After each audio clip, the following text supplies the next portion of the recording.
we can start. Thank you.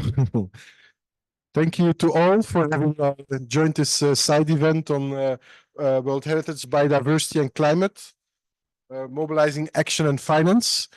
As you all know, the World Heritage Convention is one of the biodiversity-related conventions. We have a lot of cultural sites on the list, but we have also very important biodiversity sites on the list. And in fact, a recent study we did shows that 1/5 of all species that are mapped and documented in the world are actually living in World Heritage sites. And I think with the additions to the list we had this session, this percentage might actually go up slightly.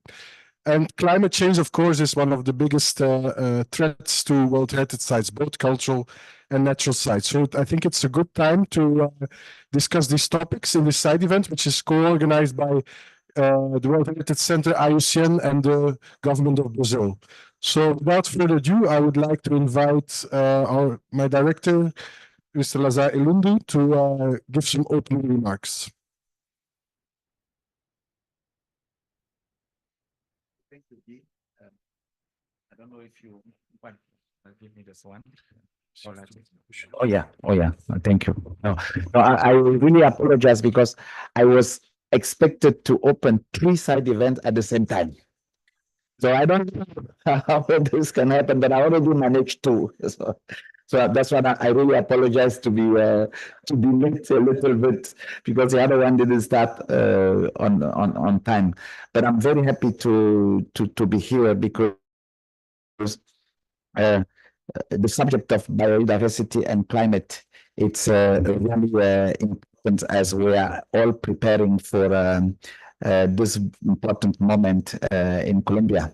And I'm very happy to have Her Excellency, the Ambassador here, Ambassador Laura with us, and all of you, and I'm sure many of you will be present there. So just to say a few words, that biodiversity is the cornerstone of human well-being as it underpins our food security, cultural diversity, and economies.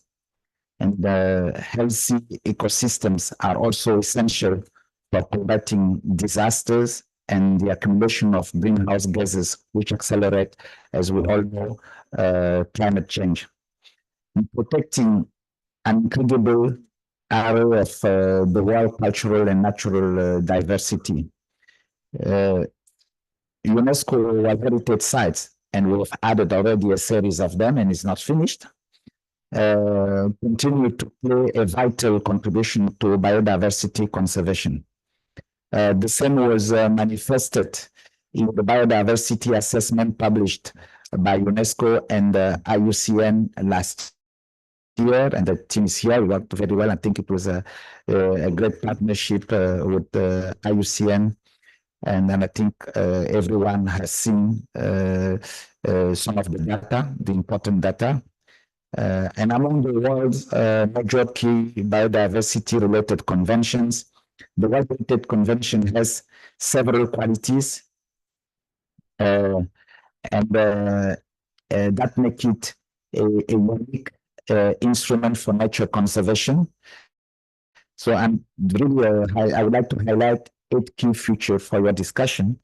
The first one is that World Heritage properties protect nature's finest treasures and our cultural gems, advancing the global target for ensuring effective and equitable protection of 30% of the land and 30% of the sea.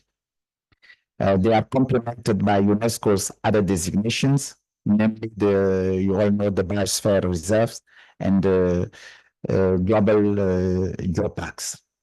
The second one is that World Heritage can make an essential contribution to sustainable development and the sustainable development goals appropriately deployed in accordance with the policy for the integration of a sustainable development perspective into the processes of the World Heritage Convention. The third feature is that World Heritage sites are not only affected by climate change, but also they provide critical nature and culture-based solutions, as outlined in the policy document on climate change, which the General Assembly of the World Heritage Convention approved last November in Paris, and some of you were there. And the fourth feature is that the World Heritage Convention links nature and culture, a subject that is dear to my friend Tim Barton, but not only to him, but to many of you. And we've seen it again. And this through the powerful concept of what we call generally heritage. Hence, it provides opportunities to harness cultural sites and culture in all its manifestations for people, for local communities, for indigenous communities to make peace with nature.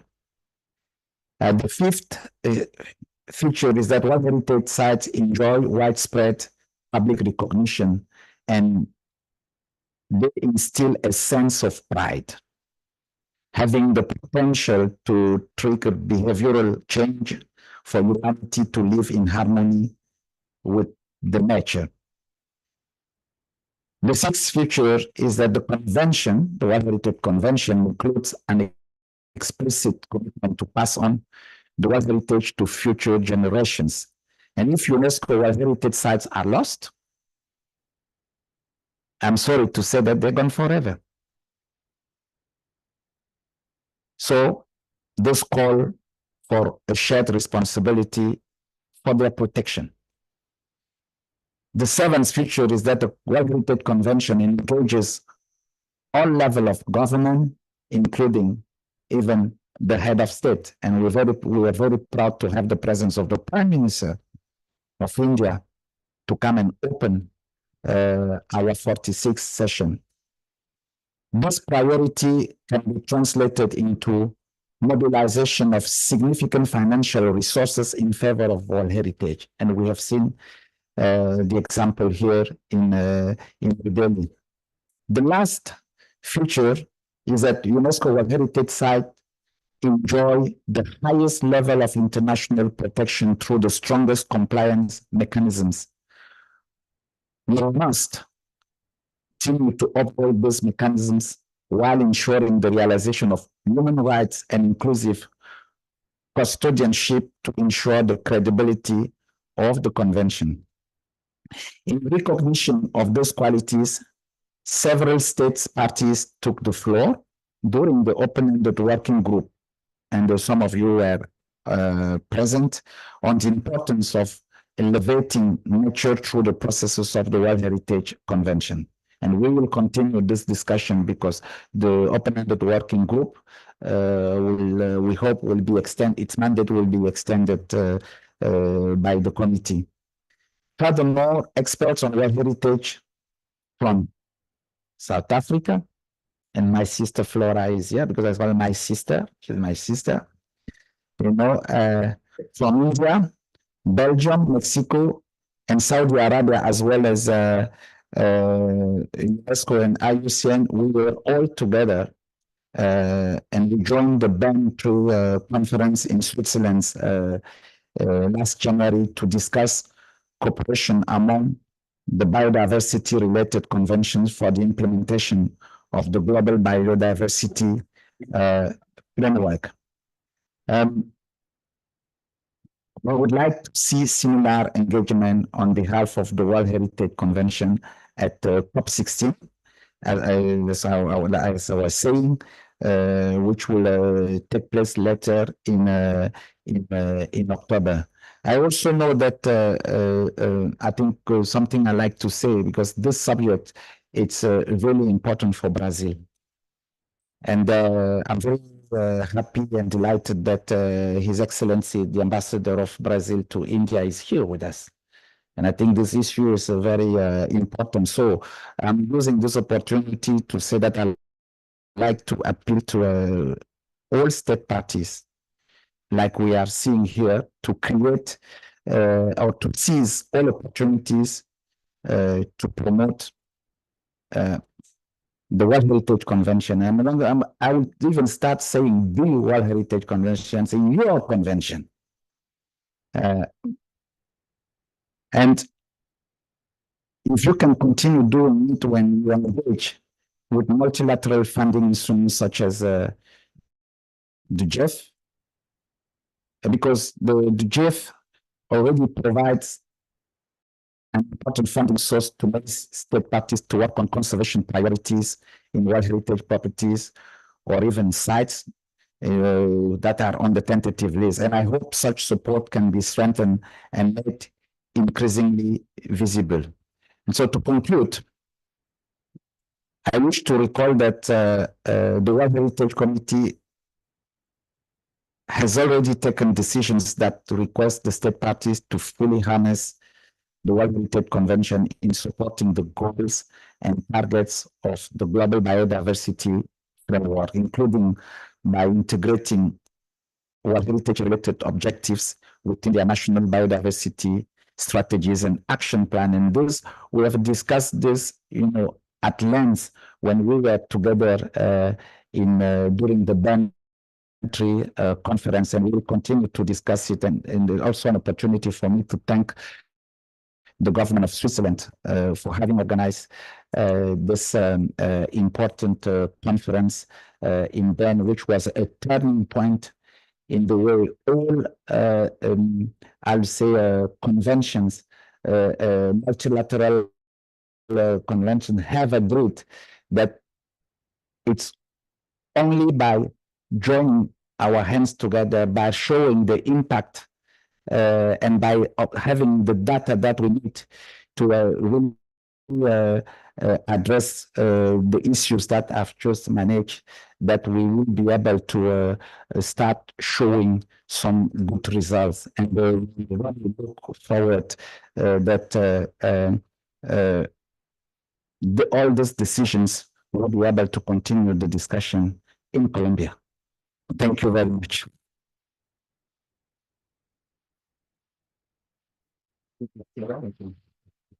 Thank you, Lazar, for these inspiring words. I now want to give the floor to our friend Tim Budman from IUCN, who will also present some opening remarks. Okay, well, thanks, Key, and firstly, thanks, Lazar, for being committed to this mission. Welcome to all of you on behalf of IUCN. I guess the point of my opening remarks is just really to invite us to start a new dialogue between UNESCO and IUCN, not the advisory bodies, but IUCN and you as parties, about solutions that we haven't looked to before. And this meeting really has its genesis in the open-ended working group, and in listening to a number of parties, but really starting with an intervention that Brazil made about changes that could be made to the way we think about the World Heritage Convention. It really clicked with me in the room, and we had a sort of interesting exchange, I think, where the initial proposal from Brazil had some sort of skeptical remarks from some other delegates, and then some delegates sort of turned to IUCN with a sort of question to say, do you think Brazil's right? And IUCN said, yeah, we think Brazil's basically right on some of the issues. And then it became a much sort of larger discussion in the open-ended working group on points that I think we're just trying to bring to the surface here. But I guess we could say is really for us about trying to sort of see World Heritage outside of the World Heritage box. And I can maybe use IUCN as a way to say what I think we're talking about, because I'm the director of the World Heritage team in IUCN, and I have a little team of just under 10 people. But as IUCN, we're 1,000 staff globally. So you can say, here we look like this sort of big fish of the advisory body, but World Heritage is a bit less than 1% of the staff effort of IUCN globally. And I think what we're trying to change in IUCN, and I guess we're sort of inviting the conversation about, is to see firstly that World Heritage needs to contribute to the bigger context. And now with the Global Biodiversity Framework, we really do have a context that people are behind and the parties are behind. So, probably the central question there is, how does World Heritage contribute to the target 3 of the Global Biodiversity Framework, and how does it demonstrate inclusion, not only the sort of often seen in the World Heritage Convention, sort of state-run and managed protected areas, but to really advance other effective means of protection and Indigenous and traditional territories. It's great to see Chrissy here from the Indigenous Peoples Forum, for instance. So the first question is just how do we see World Heritage as making that larger contribution and really keeping up with the expectations, the expectations of the Global Biodiversity Framework for just and inclusive conservation are something this convention needs to sort of show that it's modeling.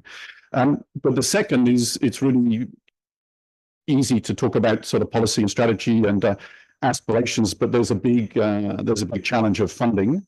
And if I think of IUCN, we don't have a program that ties World Heritage into our role as a GEF accredited and GCF Global Climate Fund accredited agency.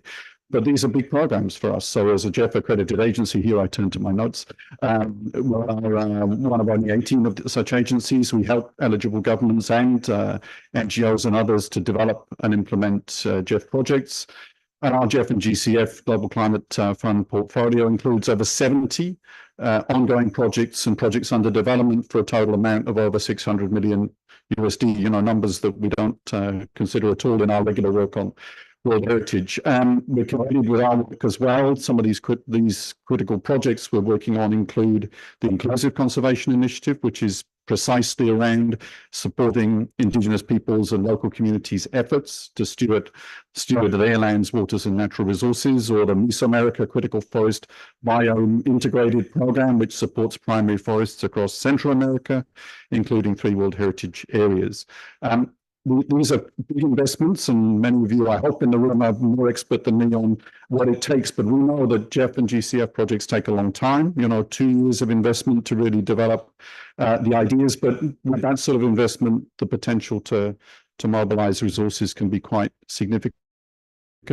It's also important to note these are financial instruments that are country-driven. So these ideas that we're trying to sow here for World Heritage to connect to multilateral finance will only really work if you, the parties, want this to happen, and you are sort of devising strategies and setting demands for what we should be working on, because it is the Rio Conventions and the National Biodiversity Strategy and Action Plans, the nationally determined contributions that are the sort of framework which will be needed to tie into World Heritage. World Heritage is not directly eligible, so it can only make itself eligible if it shows that it's contributing to these wider goals.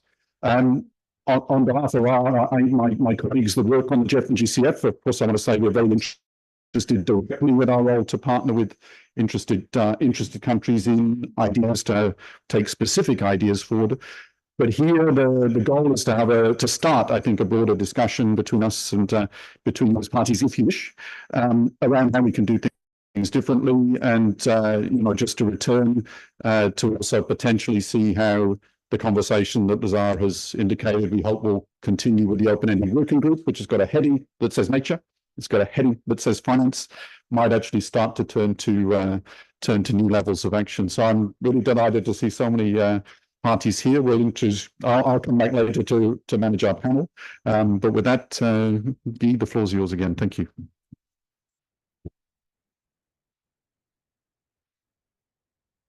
Thank you, Tim, for these remarks. I think the World Heritage Convention dates back to 1972 and was in part a response to the Stockholm Convention, which for the first time really recognized that there was an environmental crisis in the world. And I think the approach the World Heritage Convention took to conserve biodiversity remains very valid today, by protecting the most important places, because I think as conservationists, we all know that if we want to protect biodiversity, we need to protect the places where this biodiversity occurs. At the same time, it was also ahead of its time, because it was also linking nature and culture, which is today a subject that is, again, very much in the attention.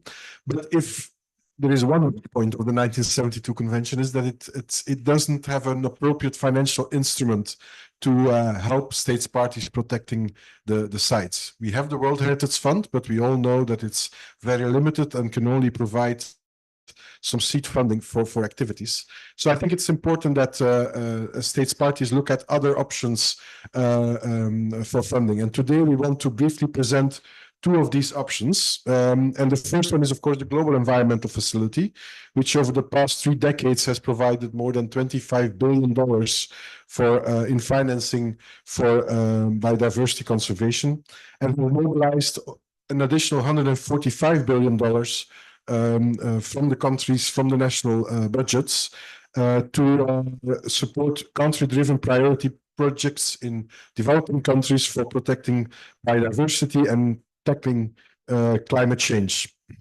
Now, we all know that the GEF was set up to support the implementation of the 3 Rio Conventions, so the CBD, the Convention on Biodiversity, but also the Convention to combat desertification and the Climate Change Convention. And so there is no direct link, no direct way the GEF prioritizes World Heritage Sites. At the same time, since one of its objectives is to conserve biodiversity, and we are the World Heritage Convention includes the most important sites for biodiversity, it is possible to use the GEF to mobilize funding for World Heritage Sites. And there have been a number of examples already that we can cite: Mount Nimba in Guinea, or Tuatara Reef in the Philippines, Chitwan in Nepal. So quite a lot of World Heritage Sites have already benefited from the GEF. And I think if states parties can really use the GEF to also provide funding for World Heritage Sites. So to present the GEF, we have a small video that kind of gives an insight about what the GEF is. And we are going to start with that video. So if we can bring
So that was the GEF. The second funding mechanism to present to you today is the Green Climate Fund, or the GCF, which is the world's largest climate fund, which is mandated to support developing countries to realize their national determined contribution ambitions towards low emissions and a climate resilient pathway.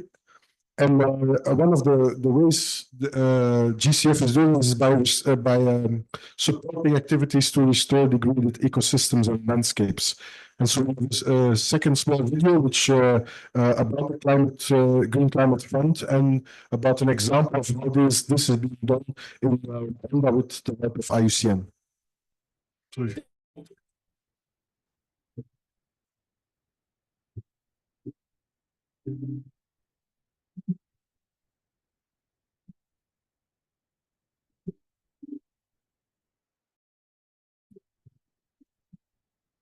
this is a landscape and forestry restoration project for eastern part of Rwanda, who is one of the more vulnerable parts to climate change, but also for part of the country. And the project aims to restore the forest so that it doesn't degrade, and also help people to have diversified income from other sources of activities within their subsistence farming and silvopastoral activities.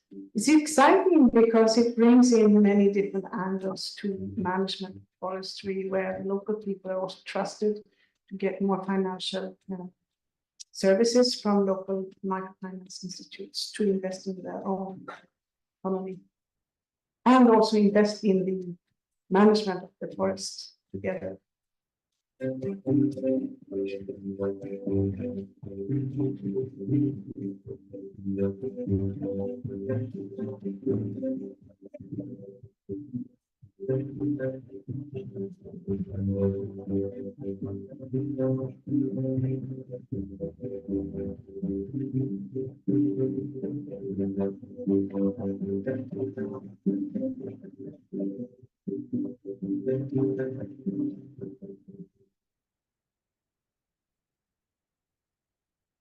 So these two very short clips show that there is a lot of opportunity, a lot of possibilities out there to mobilize funding for World Heritage Sites. For that, it's key that at the national level, we ensure that the focal points for the GEF or the GCF are also aware of the World Heritage Convention. We need to ensure that World Heritage is reflected in national strategies like the NBSAP or the NDC. And I think with that, we could really also mobilize further funding for the conservation of the sites. And I think the World Heritage Center and IUCN would be very happy to work with states parties to develop some of these initiatives. So for the second part of our side event, we have a panel which will moderate. So I would like to invite the panelists to come to the podium, and I'll give the mic to Tim. Thanks. Well, I'm going to give the panelists their microphone.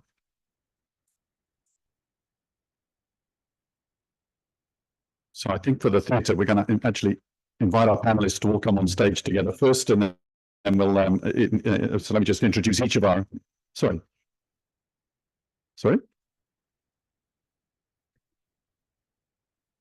Oh, yes. No, it's okay. Don't worry. We've been negotiating in the hall on the speaking order, and there's a good reason for letting the presidency speak last. Don't worry.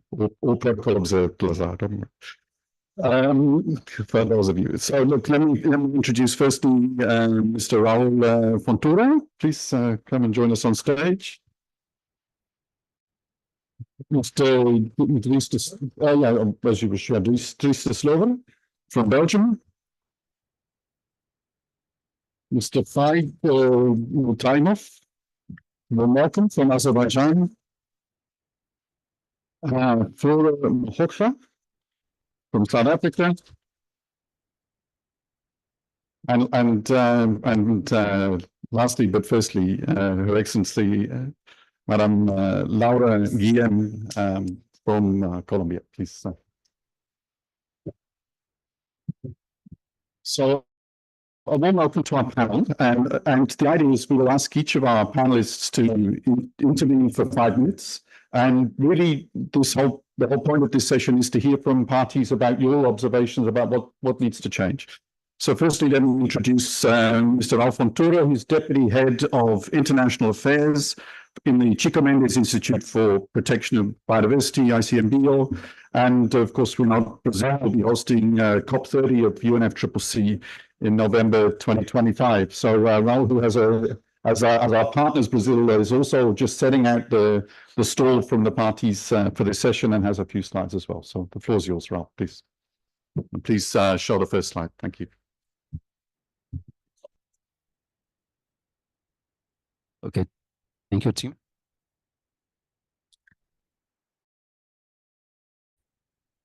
It's okay. All right, thank you very much. Thank you very much, Tim.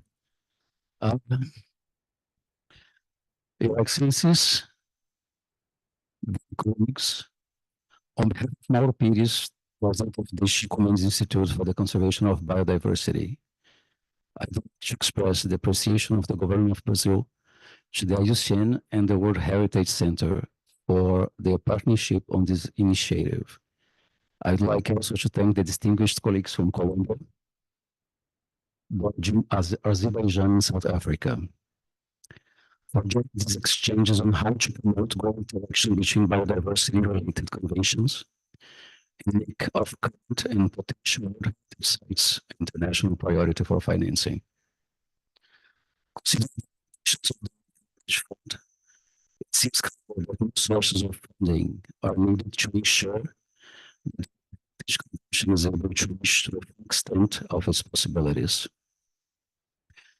Sites of fundamental ecological importance possible outstanding universal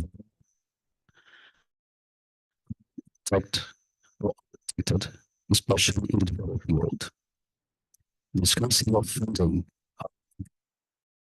international cooperation have contributed to imbalances in the heritage list, while at the same time making conservation targets more difficult to achieve.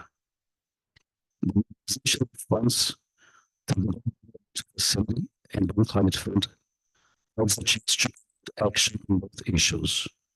Efforts towards a representative, balanced, and coordinated heritage list not be successful without important changes in the way the 1972 Convention currently operates. A concentrated effort to promote natural nominations, especially in the developing world, is necessary.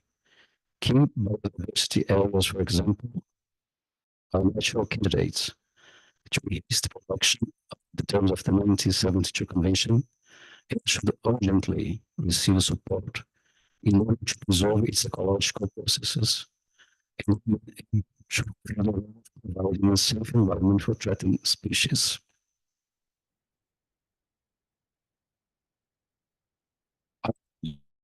As we get on page 3, I'll be right back.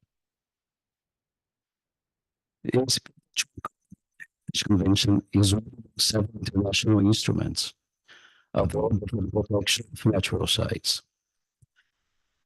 Brazil supports the creation of a common gateway for all these mechanisms in order to allow countries to evaluate how to best protect their natural heritage resources, taking into account global conservation targets agreed at in multilateral forum.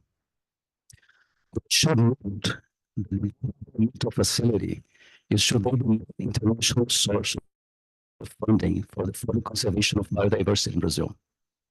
The GEF currently has 91 projects under implementation or discussion in the country, of which 51 pertain to the biodiversity domain, with 7 of these dedicated to protected areas. Regarding World Heritage, Brazil has 8 natural sites today of Lençóis Maranhenses National Park, and one mixed site comprising of 59 natural protected areas. Can you do these slides, please? This is actually just to give a visual rendition of the data I just mentioned. On the left side in the pizza graphic, we have the 91 GEF projects in Brazil. 44 of them are in the focal area of biodiversity, 40 in other focal areas. I'm sorry, 51 in the focal area of biodiversity, and out of the 7 are actually aimed at supporting protected areas. We'll talk about the amount of financing. Those 7 projects assigned to protected areas amounts to, there is a G where it shouldn't be. This is like $161 million. From this value, 2% or 3.3 are actually assigned to World Heritage sites. Next, please. As Gil was mentioning, even though GEF does not prioritize World Heritage sites, it does actually support World Heritage sites. In Brazil, out of our 8 natural sites, 4 having been receiving support from GEF projects. If we look at the number of protected areas involved, we have 5 out of 54. But if we look at the combined area, GEF projects cover almost 40% of the World Heritage sites in Brazil.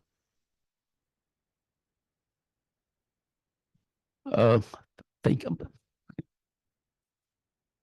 Okay. With this perspective in mind, we should like to share a few initial thoughts.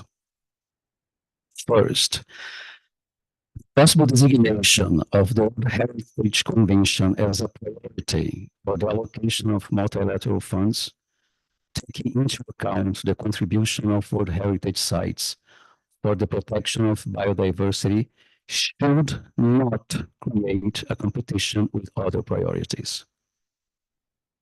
Additional funds are necessary for the additional climate environmental action needed for the achievement of the targets of Montreal Biodiversity Framework.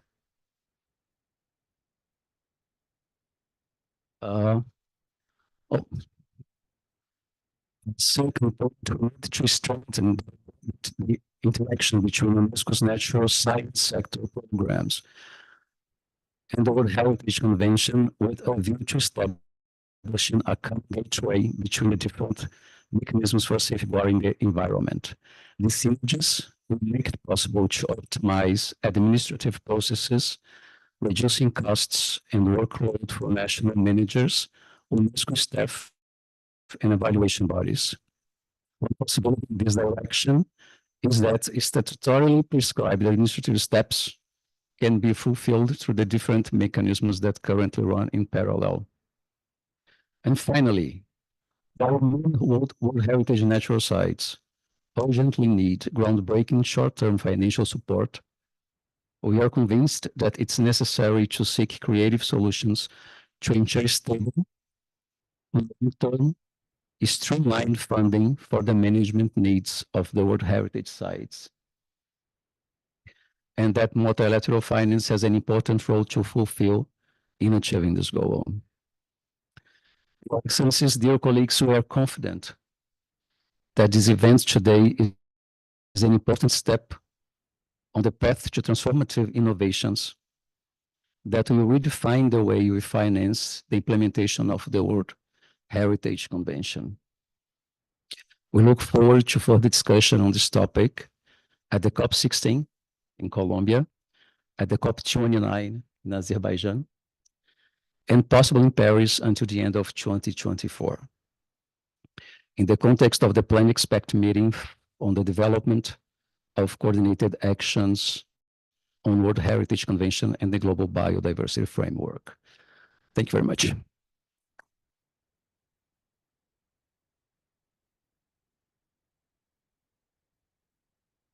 Thanks very much, Raul. Already clear analysis and some good and new and provocative ideas are coming forward. Let me move straight away to continue with our panel and to introduce Dries de Slover, who's the focal point for natural world heritage in the Belgian delegation. He's a bioengineer who's worked for the Flemish government since 2003, covering topics including ecosystem services and forests, and he's currently a deputy director at the Agency for Nature and Forests and acts as the focal point for Natural World Heritage UNESCO for Flanders, Belgium. So Dries, what are your ideas? The floor is yours and you have your 5 minutes. Thank you. Thank you, Tim. First of all, I would like to thank IUCN and Brazil for the organization of the side event and invitation for this panel. It's an honor for me, but also for the State Party of Belgium to share some of our ideas on this very important topic. During my intervention, I will cover several key points. In the first place, I would like to explore the synergies between the World Heritage Convention and the Global Biodiversity Framework.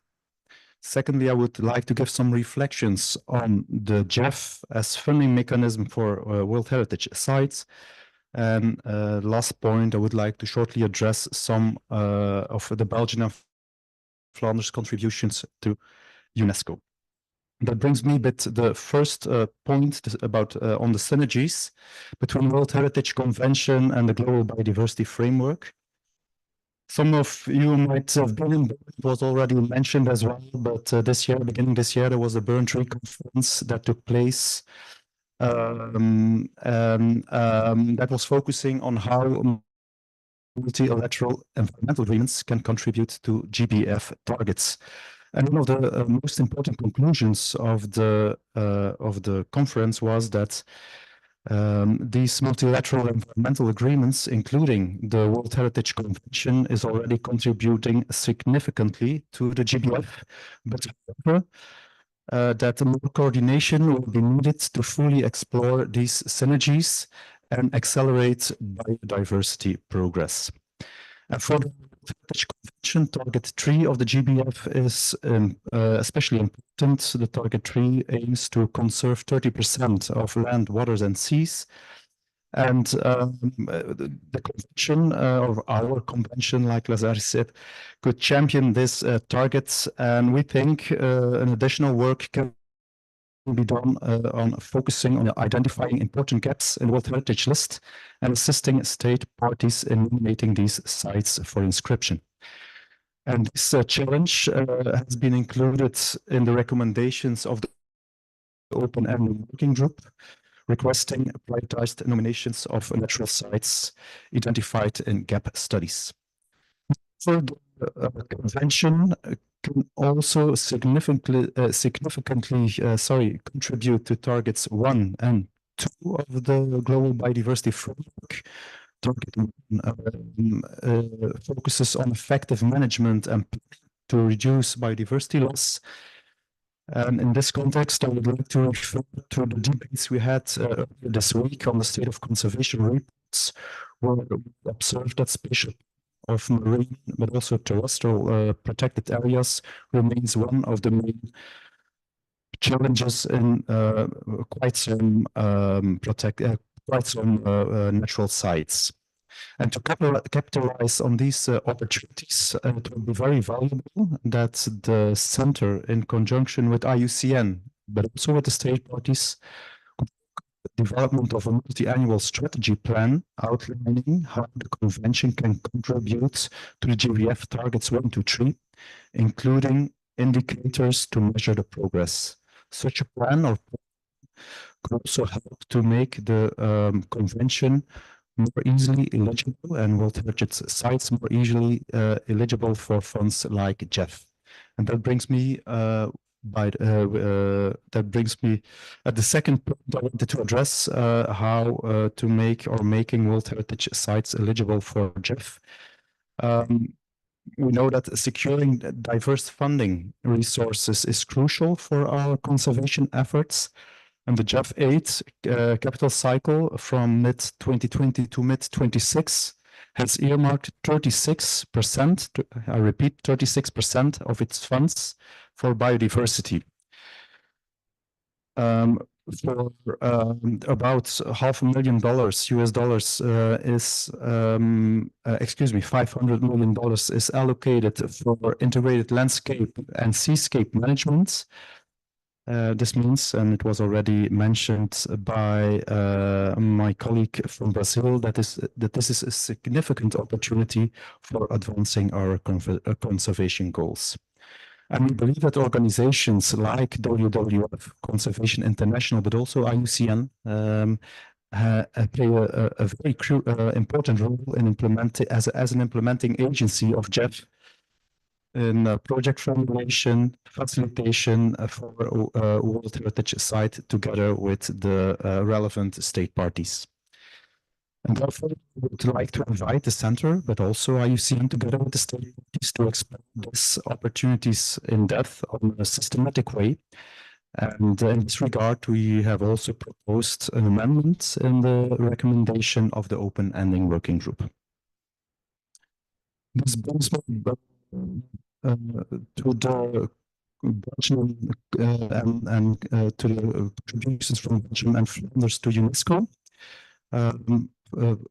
The region of Flanders provides on a daily basis about €2 million to the World Heritage Center for several projects linked with World Heritage sites, but also related to Man and Biosphere. Projects range from individual support for nomination dossiers, but to capacity building and knowledge sharing. Some examples include the Valley Mountains National Park in Ethiopia, was inscribed last year, but for example, is a transnational extension of Okavango Delta to feasibility study has been approved last year. And I'm very pleased to announce here in this site event that a follow-up projects. With the Center on Delta extension has been approved last week, very recently, with a funding for amount of 200,000 euros. And in addition, I would like to mention that in May this year, the government of Belgium and UNESCO embarked on the second phase of the project for the Young Biosphere Reserve in the Democratic Republic of Congo, with a contribution of 4 million euros over 3 years. In conclusion, securing diverse funding, leveraging synergies are according to us, working together, we can make a significant step forward in conserving our world's most precious sites.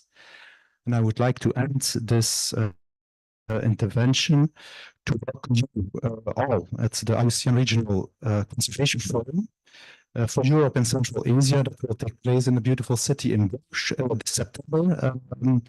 And this topic that we are addressing now on financing will be also one of the main topics at the Conservation Forum. Thank you for your attention.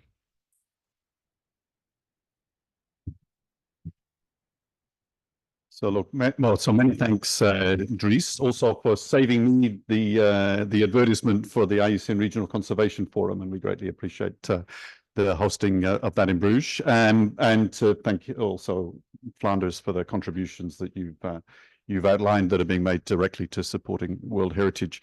Again, we'll note the points, and please we'll wait for your questions and comments later. Let me move to our third panel member, though, from Azerbaijan, Mr. Faik Mutalimov, who is the head of division at the Ministry of Ecology and Natural Resources. So another party here on the table that is hosting major upcoming events, with COP29 being hosted in Baku in November this year. Mr. Mutalimov is an ecologist and a public administrator.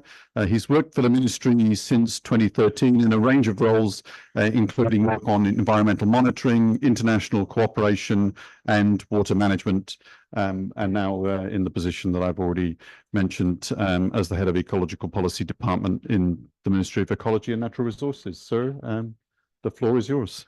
Thank you. Thank you. Thank you very much. I also would like to thank IUCN, UNESCO, and Brazilian government for organizing this event and inviting us to intervene in this side event, in this session.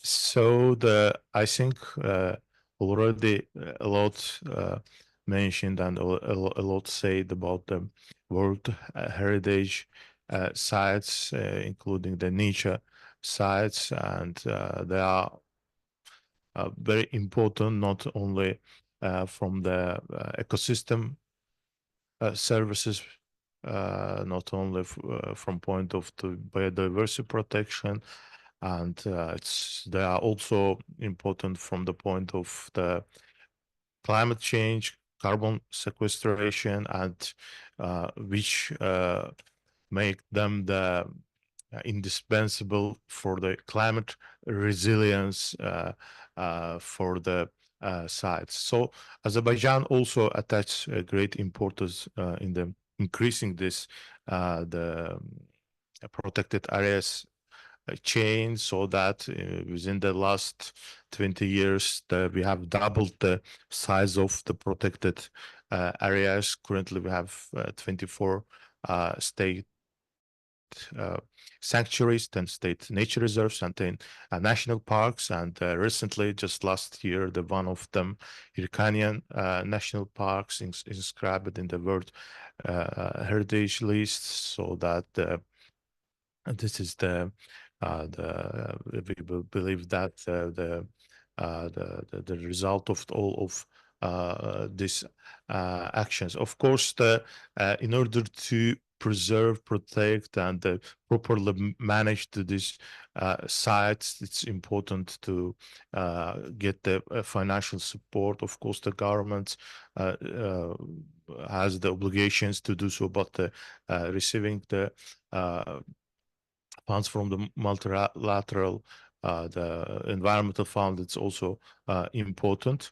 Let me mention that we have had several projects within the GEF, and one of them was the about the Kızıl Ağaç National Park, which is in the southern part of Azerbaijan, and also one of the Ramsar sites, including the Ramsar sites, so that within the support of GF, we have, based on the State Nature Reserve and State Nature Sanctuary, we have actually created the new national park, which is the first marine national park of Azerbaijan, and we are now considering also to expand some of our coastal national parks within the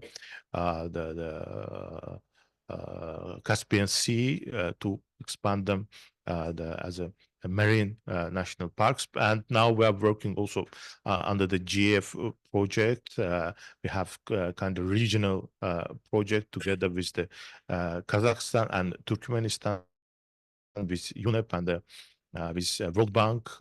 This also considers both the protection of the Caspian Sea, the coastal zone management, and also includes the one of the we have several the coastal national parks we will look for and decide on the one of them to help manage the better, and to, if possible, to expand it to the marine areas. And also we have currently one project also within the GF. It's also the with FAO. We are now working on the two national parks, which is one is the Hirkania National Park, which is in the heritage list, so that this kind of projects that we had now we are having is very important, not only point of view of the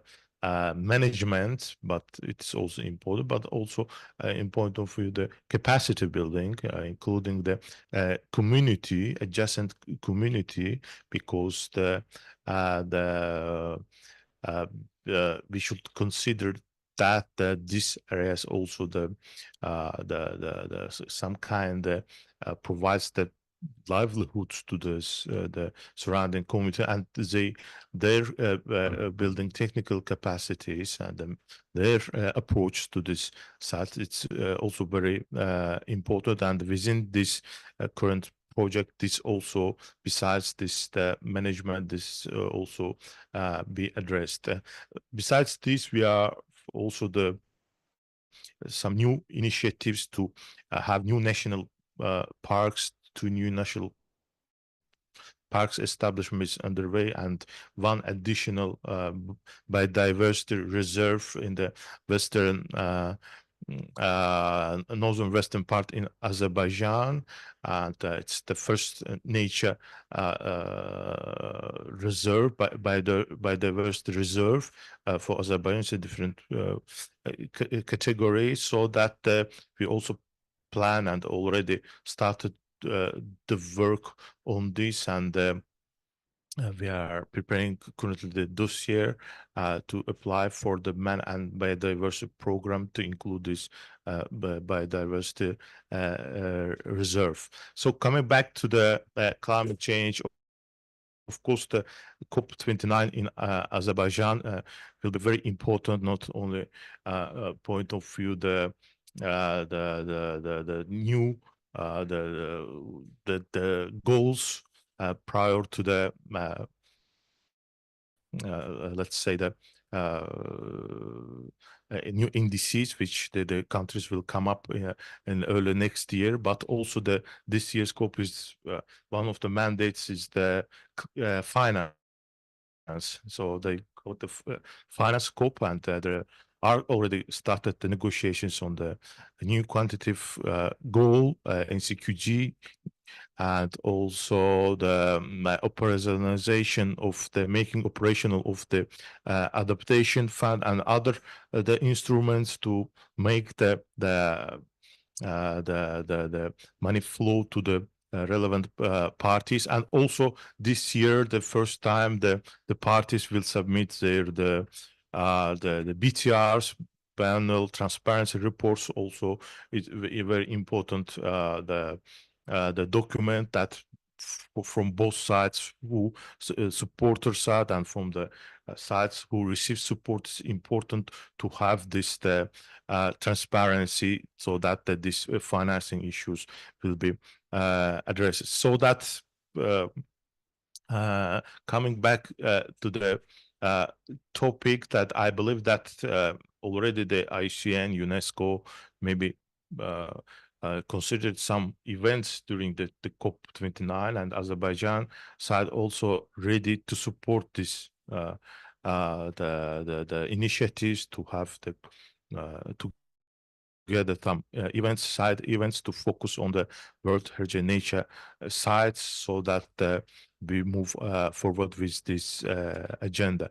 Just at the end, just a small announcement. So Azerbaijan also wants to keep this agenda on environment, so that next year also we are planning to have the international conference on the biodiversity and forests, and we currently started with some international the partners, but believe that also UNESCO and IUCN will be the main part of this process. And maybe some of you already know that Azerbaijan also opted for the hosting the next CBD COP in 2026, and in 2026 we will also host the World Environmental Day in Azerbaijan.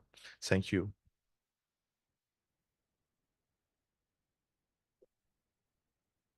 Well, so thank you very much, and also for the offers of further collaboration. And I think already also these presentations are making clear there's a lot of experience to draw on of exactly what we're talking about, of connecting better to the financial instruments and opportunities.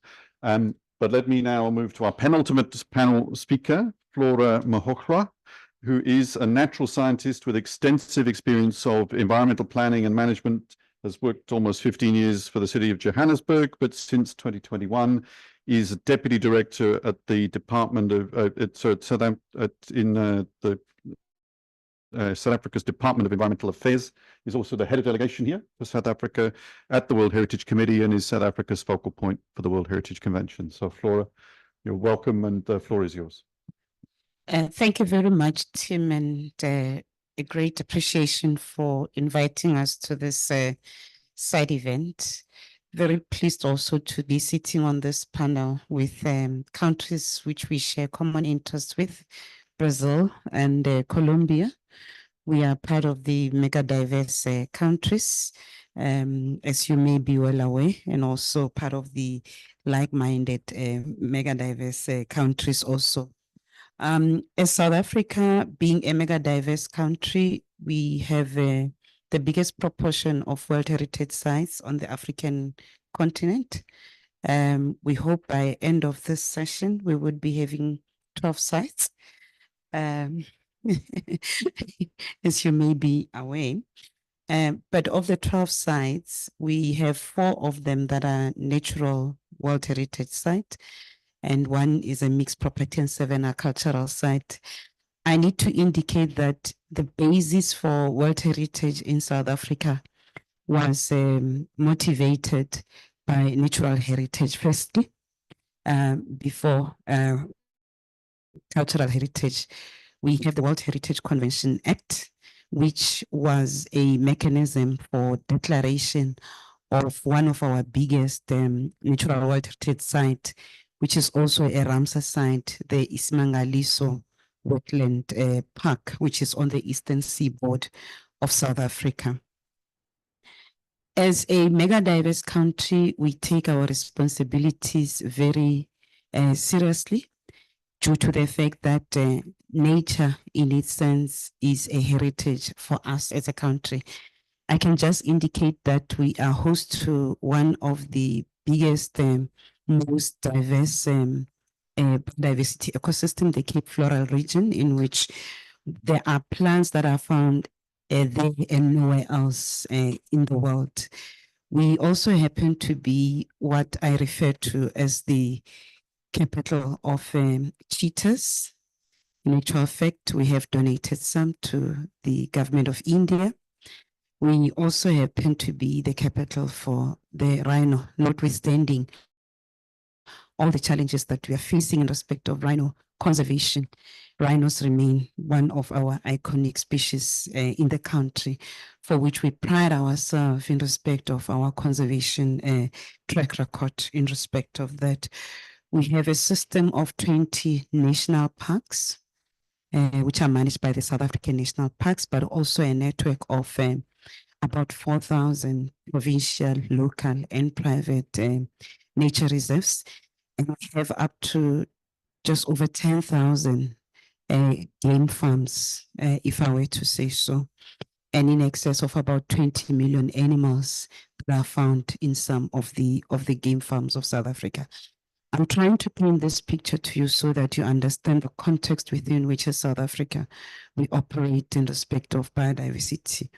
And because we are a biodiversity hotspot, it's therefore critical that we continue to expand all the mechanisms that are in place to ensure that we protect our biodiversity. The Montreal Global Biodiversity Framework will maybe our course for us to make a contribution towards protection of 30% of terrestrial and marine ecosystem by 2030, and it is something that we are working very progressively towards.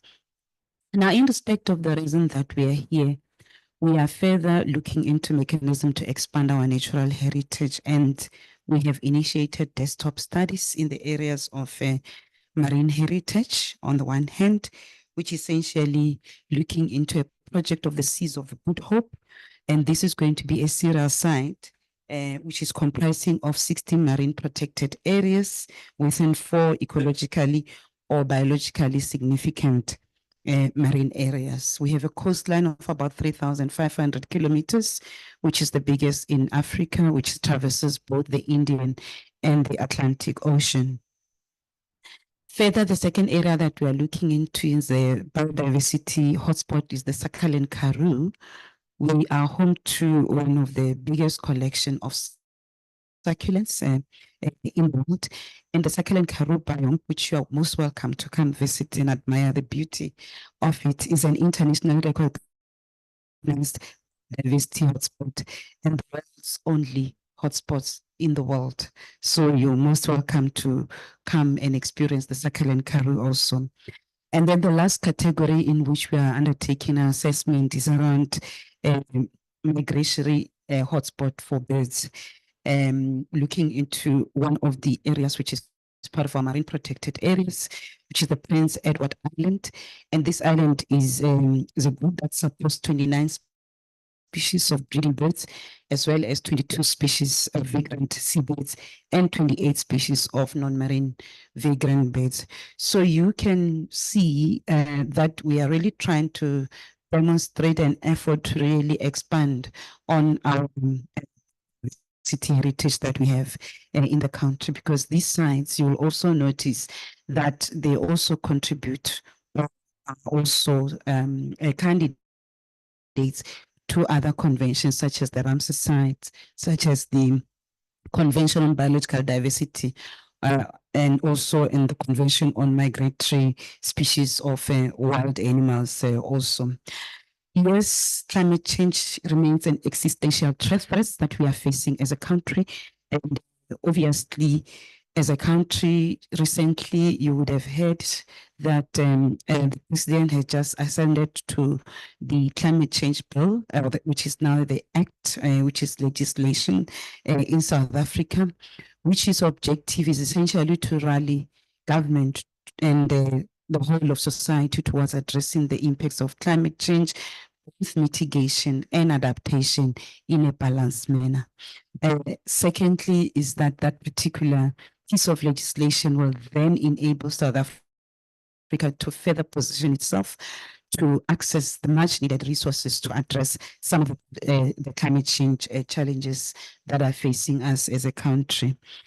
The World Heritage Convention, and I think Lazar made the point earlier in the sense that it remains the only convention possibly that actually has a mechanism for monitoring conservation of our biological resources, because we know that we do submit the state of conservation reports. And of course, we are observing some changing trends in respect of some of the sites that South Africa is responsible for. And therefore, the need for funding for response measures to the threats of climate change remains key for these World Heritage sites in South Africa. In this respect, we do have one or two projects, one global GEF project that is associated with one of our World Heritage sites, the Ismangaliso Wetland Park, in which we are looking into how we can catalyze finance for that particular diversity hotspot in order to respond to the impacts of climate change on the other hand. But further to indicate that, as we are well aware, one of the biggest issues within the discussions that are going on the GBF has been around financing and resource mobilization. And for those of you that came back from the recent subsidiary body meeting in Nairobi, will know that there were very difficult conversations that we've been having around resource mobilization. So if you are asking what is it that should change, Tim, I think that the biggest thing that needs to change is in respect of one, the attention towards ensuring that diversity is adequately funded. As much as climate change, on the one hand, there is provision for the Green Climate Fund and also the GEF funds. Currently, biodiversity is actually only funded through the Global Environment Facility.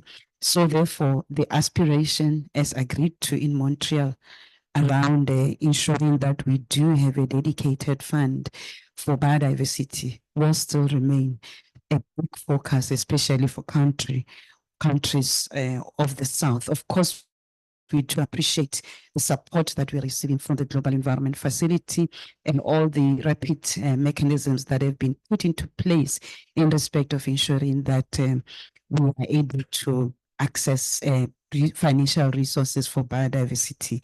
In my own country, biodiversity, 90% of the funding is from the public expenditure. That's the reality that we are confronted with. Further is that we are spending further resources regarding how we address the threats of alien invasive plants. We have one of the globally recognized programs around the Working for programs, some of those programs are being implemented within our World Heritage sites in terms of removing alien invasive, restoring wetlands and ecosystems, etc. So that's essentially what we are doing as a country to really demonstrate that we would like to maintain our leadership in the biodiversity and conservation sector, working with all countries across the globe. And we are looking forward to Cali later this year, and also looking forward to also to really make a contribution as a country. Thank you very much.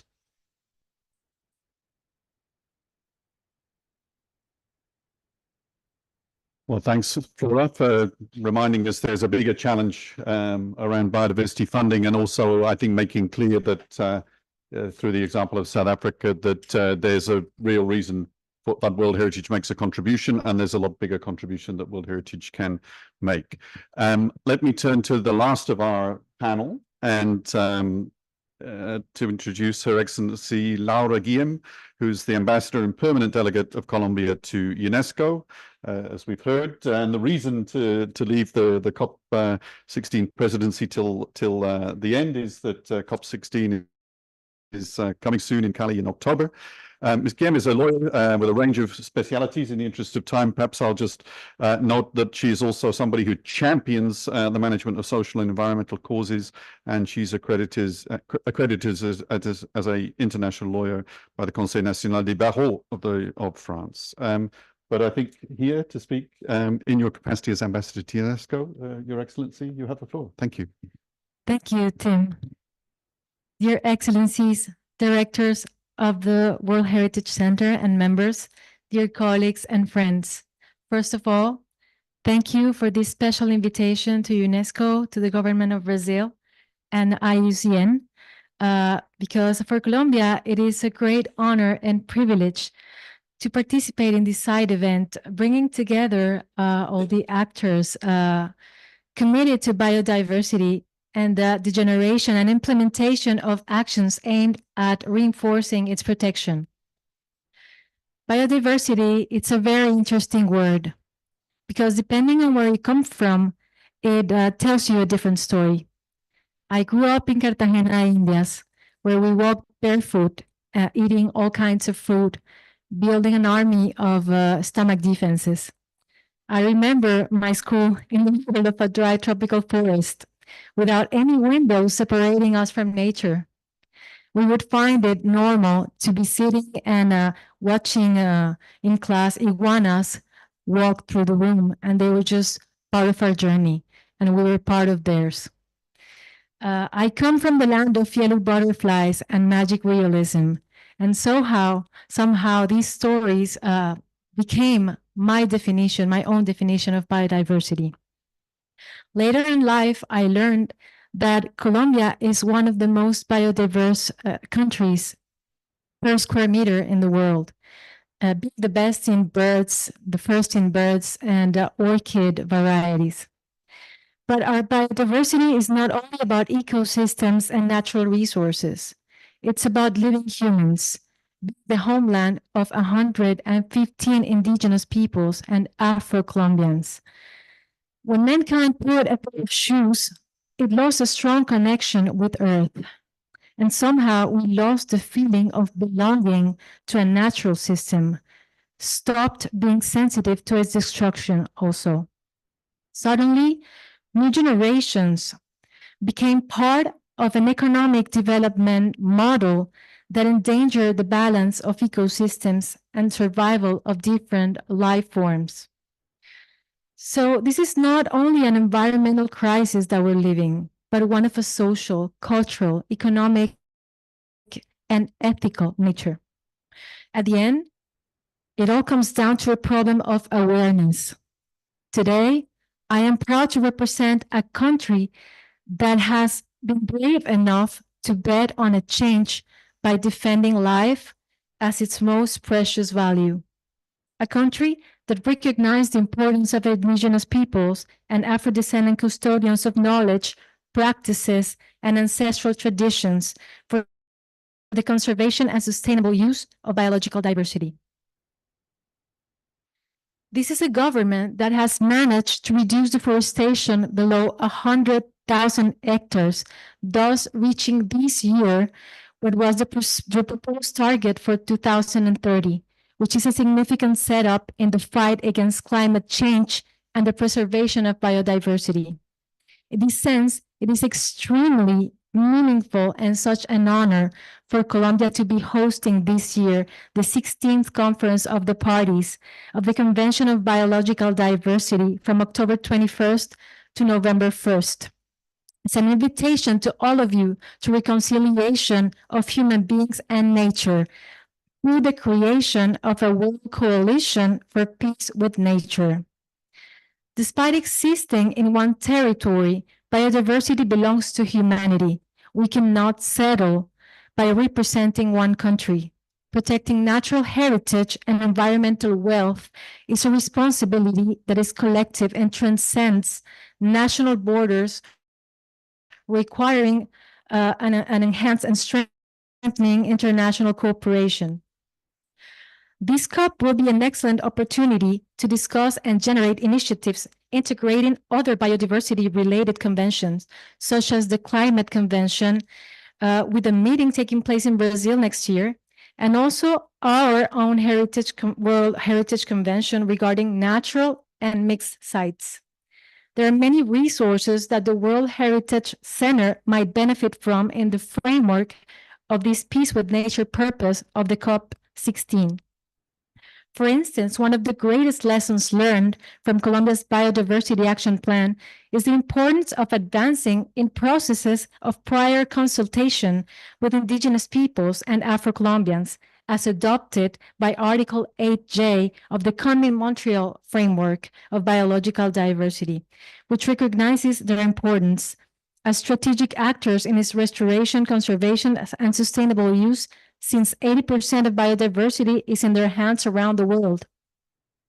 A great contribution of the World Heritage Convention to biodiversity would target then to evaluate having a consultative body composed of indigenous peoples from the 7 sociocultural regions, and the non-standardization of territories that take care of strategic ecosystems and declare sites will be key in this process. Indigenous peoples are natural caretakers because of their powerful connection with Earth, and it is important to listen to them without censorship. The important space given to caucus during this 46th World Heritage Committee has been essential and a good precedent. The World Heritage Center could also be a crucial partner to biodiversity targets by fostering green funding initiatives involving natural sites. For example, a beautiful one is the project of Chiribiquete, A Landscape Forever, which is a national park in Colombia. And this project is financed by the German Legacy Landscape Fund, which is allowing an investment of $1 million annually to support the management of this park and its area of influence in perpetuity. Dear delegates, the higher purpose of peace with nature in the upcoming COP16, it's a call to reflection to improving the relationship that we have with the environment, a call to switch our priorities as societies. It is an opportunity to gather and encourage different stakeholders to rethink an economic model, an invitation to be creative, to get creative over new ways of conceiving our cities and our ways of life. The purpose to create a global bond to care for the planet and the implementation of comprehensive actions to materialize the 21st targets of the Common Montreal Global Biodiversity Framework. Before closing, it is very important to highlight the next IUCN regional meeting, which will take place in Santa Marta, Colombia, just before the COP16.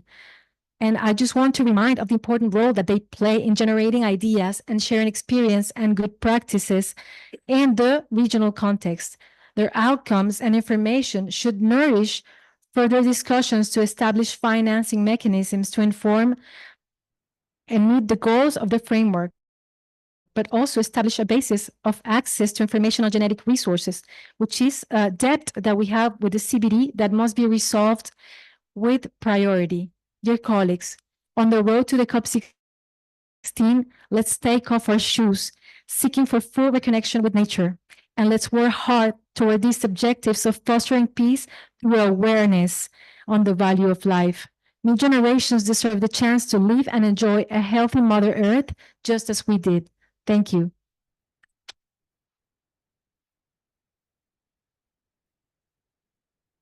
Well, thank you, Ambassador, for these inspiring but also very beautiful words. And I think reminding us firstly so much of what motivates us to preserve nature and connect with nature is the personal connections and stories we have. I think secondly, just to remind of the centrality of justice and equity and the inclusion of Indigenous peoples in the visions that we have. And I think it's good really to elevate the example you gave of Chiribiquete, which is one of these examples of an innovative funding mechanism that is bringing different sorts of finance that gives a sustained form of income to a World Heritage Area. We are challenged for time with our slightly late start. I can maybe just take one question, and I'm going to take it from a young professional at the back. So please, one question or comment, and then I'm just going to ask us to move to our closing to allow everybody to be back in their seats for the big show upstairs. But please introduce yourself to the room and please offer your comment or question. Thank you. Thanks, Tim. My greetings to everybody present here. Thank you, everyone, for insights into various mechanisms on how things work. I would like to share one experience from my own journey. As a result of my own ethnographic endeavors across India, South Africa, and Australia, along with visits to Brazil, Argentina, Zimbabwe as well. I would like to have feedback on one observation which I've been able to connect across all these geographies. Under what more than ethical considerations, should countries in the global south accommodate monetary assistance from countries in the global north, within the context where certain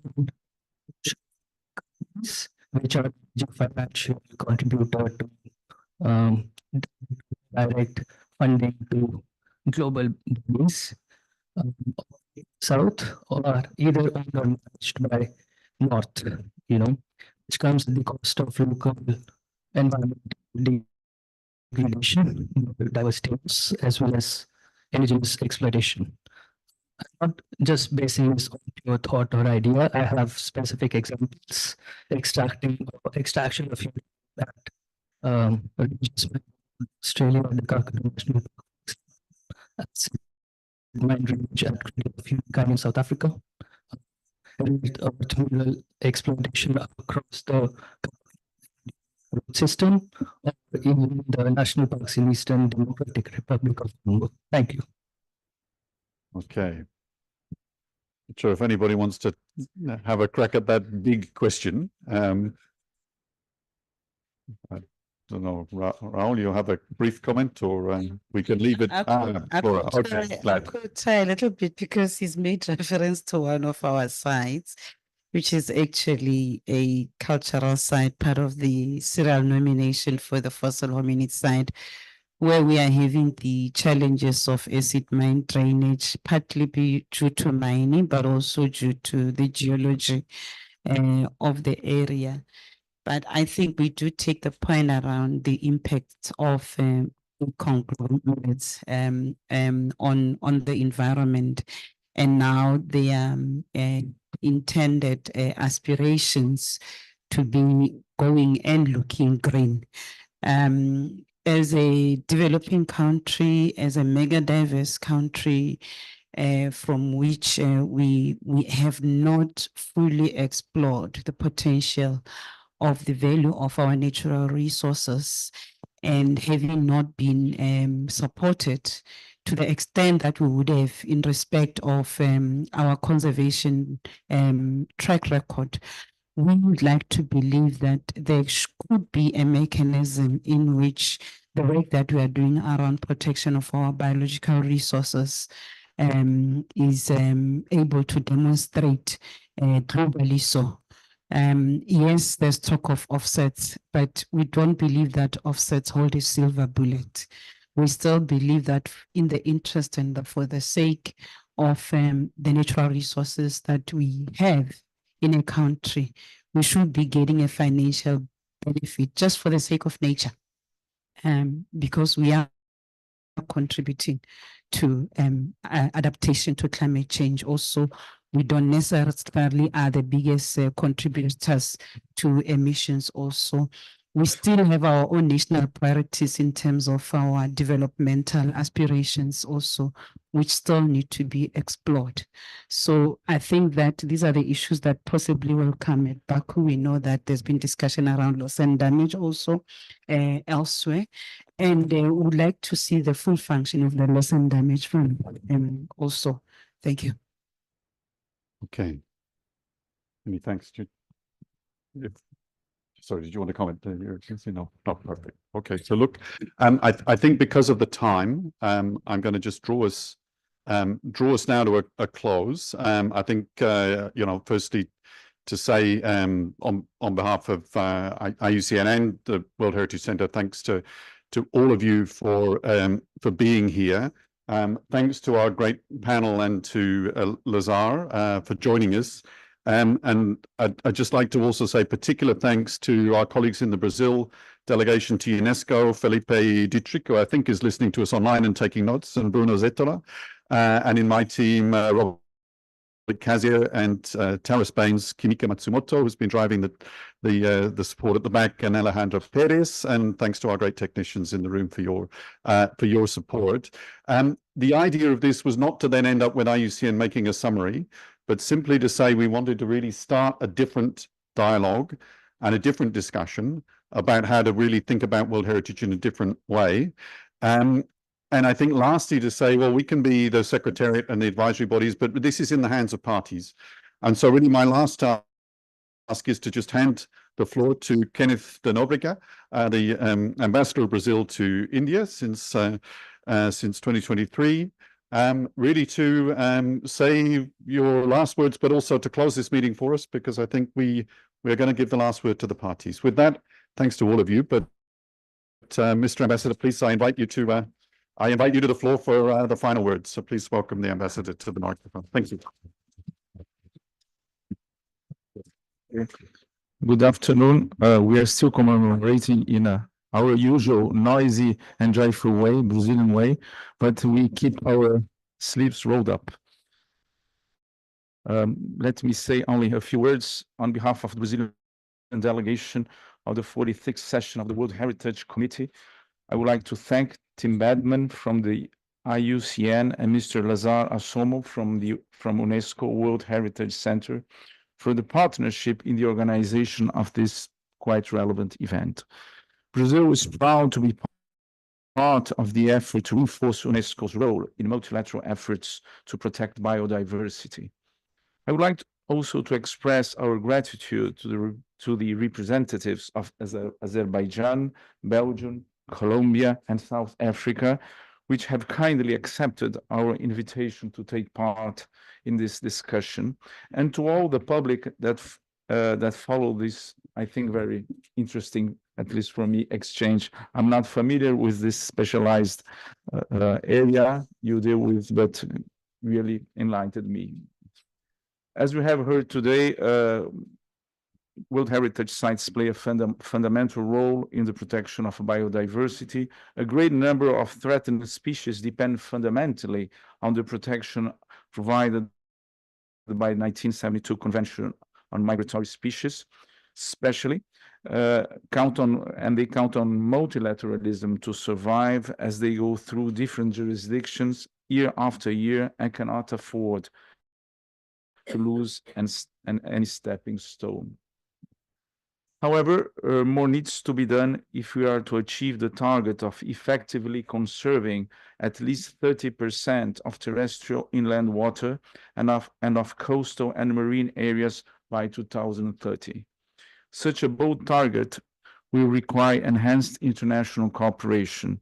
UNESCO is particularly well suited to guide our such efforts we are putting in.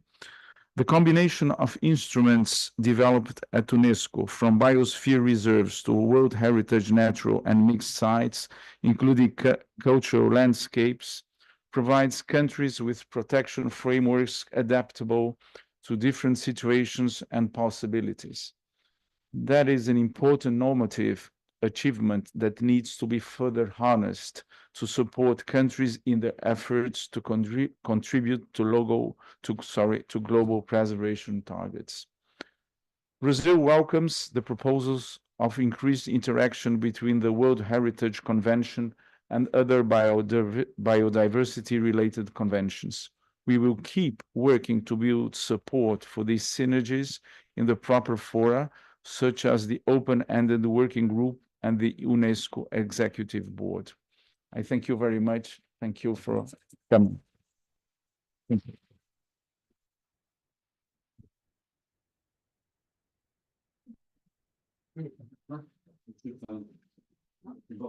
Let's take a big picture. Okay.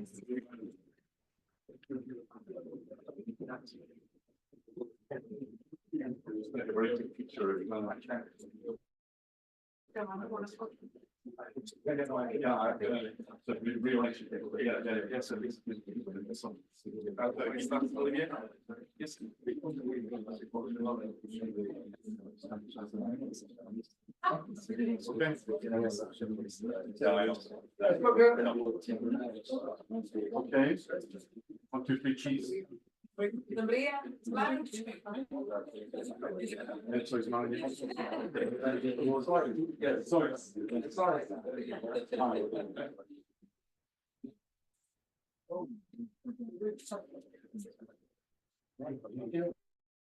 Thank you. Okay. So I just have this picture. It's been on the street. I would think like this is really good. So.